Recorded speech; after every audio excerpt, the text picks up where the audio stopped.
ಈ ಮಕ್ಕಳ ಶಿಕ್ಷಣದ ಬಗ್ಗೆ ತಂದೆ ತಾಯರಿಗೆ ಸದಾ ಚಿಂತೆ ಇರೋದು ಸಹಜ.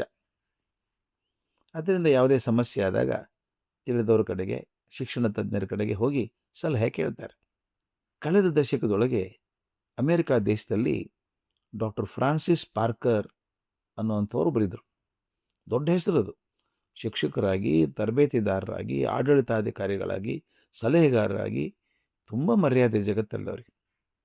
ಅವರು ಪ್ರಾಂತ ಪ್ರಾಂತ್ಯಗಳನ್ನು ಸುತ್ತಿ ಸಭೆಗಳನ್ನು ನಡೆಸಿ ಪಾಲಕರಿಗೆ ಮಾರ್ಗದರ್ಶನ ನೀಡ್ತಾ ಬರ್ತಾಯಿದ್ರು.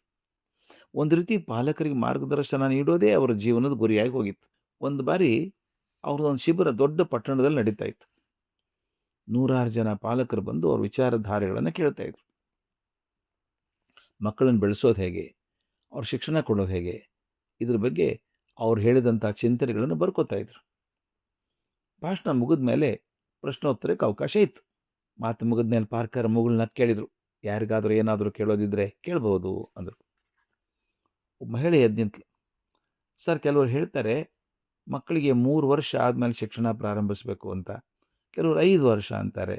ಯಾವುದು ಸರಿ? ನನ್ನ ಮಗನಿಗೆ ಯಾವ ವಯಸ್ಸಿಗೆ ಶಿಕ್ಷಣ ಕೊಡಬೇಕು ಅನ್ನೋದು ನಾನು ತಿಳಿದಂಗಾಗಿದೆ, ಏನಾದರೂ ಹೇಳಿ ಅಂದರು. ಪಾರ್ಕರ್ ಕೇಳಿದರು, ಅಮ್ಮ ನಿನ್ನ ಮಗನಿಗೆ ಎಷ್ಟು ವಯಸ್ಸೀಗ ಅಂತ ಕೇಳಿದ್ರು. ಆಕೆ ಹೇಳಿದ್ದು, ನನಗೆ ಅವನ ಮಗನಿಗೆ 5 ವರ್ಷ ಈಗ.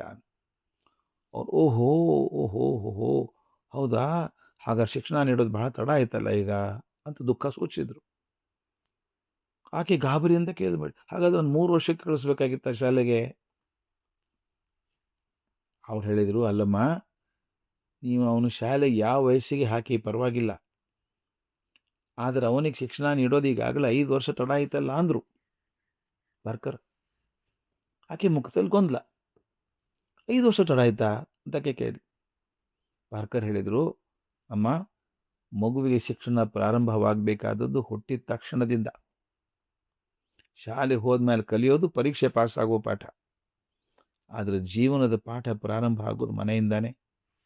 ಮನೆಗೆ ಬಂದವರೊಡನೆ, ಹಿರಿಯರೊಡನೆ ನಡ್ಕೊಳ್ಳುವಂಥ ರೀತಿ ಯಾವುದು, ಊಟ ಮಾಡೋ ರೀತಿ, ಸತ್ಯ ಹೇಳಬೇಕು ಅನ್ನೋ ನಡೆ ತೋರಿಸುವಂಥ ರೀತಿ, ಮತ್ತೊಬ್ಬರ ಬಗ್ಗೆ ಕೆಟ್ಟ ಮಾತನಾಡದಿರೋದನ್ನು ತೋರಿಸುವಂಥ ರೀತಿ, ಇದೆಲ್ಲ ಶಿಕ್ಷಣ. ನಿನ್ನ ಬಗ್ಗೆ ಮನೆಗೆ ಬೇಗ ಓಡಿ ಹೋಗು, ಬೇಗ ಹೋಗು, ಈಗಾಗಲೇ ನಿನ್ನ ಮಗನಿಗೆ 5 ವರ್ಷ ಶಿಕ್ಷಣ ಹೋಗ್ಬಿಟ್ಟಿದೆ. ಮಹಿಳೆ ಅವಸರದಿಂದಾನೇ ಹೊರಗೆ ಹೋದ್ರಂತೆ. ನೋಡಿ, ನಾವು ಮಕ್ಕಳಿಗೆ ಶಿಕ್ಷಣ ಕೊಡೋದಕ್ಕೆ ಶಾಲೆ ಕಳಿಸ್ತೀವಿ, ಆದರೆ ನಿಜವಾದ ಶಿಕ್ಷಣವನ್ನು, ಜೀವನಕ್ಕೆ ಅವಶ್ಯವಾದ ಶಿಕ್ಷಣವನ್ನು ಪಾಲಕರೇ ಕೊಡಬೇಕಾಗತ್ತೆ. ನಾವು ಮಕ್ಕಳ ಮುಂದೆ ಸುಳ್ಳು ಹೇಳಿ ಅವ್ರು ಸತ್ಯ ಹೇಳಬೇಕು ಅಂತ ಹೇಳಿದ್ರೆ ಕೇಳ್ತಾರೆ ಅವರು? ಮಕ್ಕಳ ಮುಂದೆ ಕೆಟ್ಟ ಕೆಟ್ಟ ಮಾತಾಡ್ತಾ ಇದ್ದು, ಕೆಟ್ಟ ಮಾತು ಯಾಕೆ ಆಡ್ತೀಯೋ ನೀನು ಅಂತಂದ್ರೆ ಆಗತ್ತಾ? ಅಪ್ಪ ಹೇಳ್ತಾರೆ ಮಕ್ಕಳಿಗೆ ಸಿಗರೇಟ್ ಸೇದಬಾರ್ದು, ಭಾಳ ಕೆಟ್ಟದು, ಸಿಗರೇಟ್ ಸೇದಬಾರ್ದು ಅಂತಾರೆ. ಆದರೆ ಅಪ್ಪ ಸೇದ್ತಾರೆ. ನೆನ್ಪಿಡ್ಬೇಕು ಅಪ್ಪಂದರು. ಒಂದಲ್ಲ ಒಂದು ದಿವಸ ಅವ್ರ ಮಗ ಅದೇ ಪ್ಯಾಕಿಂದ ಸಿಗರೇಟ್ ತೊಗೊಂಡು ಸೇದ್ತಾನೆ. ಯಾಕಂದರೆ ಮಕ್ಕಳು ನಾವು ಹೇಳಿದ ಹಾಗೆ ಕೇಳೋದಿಲ್ಲ, ನಾವು ಮಾಡಿದ್ದನ್ನು ಗಮನಿಸ್ತಾರೆ. ಅದಕ್ಕೆ ಒಟ್ಟಿನಲ್ಲಿ ನಮ್ಮ ಮಕ್ಕಳು ಹೇಗೆ ಬದುಕಬೇಕು ಅಂತ ನಾವು ಅಪೇಕ್ಷೆ ಮಾಡ್ತೇವೋ ಹಾಗೇ ನಾವು ಬದುಕಿ ತೋರಿಸ್ಬೇಕು.